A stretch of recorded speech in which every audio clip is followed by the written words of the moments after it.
काँग्रेस पुढारी राहुल गांधी यांची लोकसभेत विरोधी पक्ष पुढारी म्हणून नेमणूक झाली। या वेळार जय हिंद जय संविधान अशी घोषणा देत हातान संविधानाची प्रत घेऊन राहुल गांधीन खासदारकीचो सोपूत घेतलो।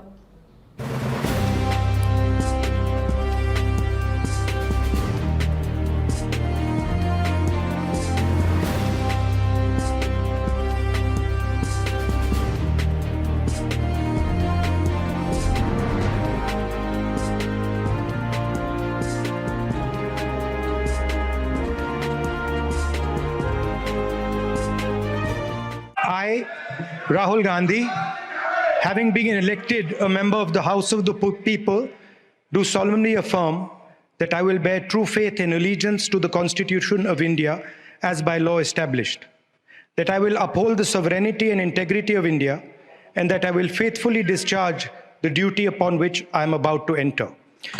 Jai Hind, Jai Samvidhan.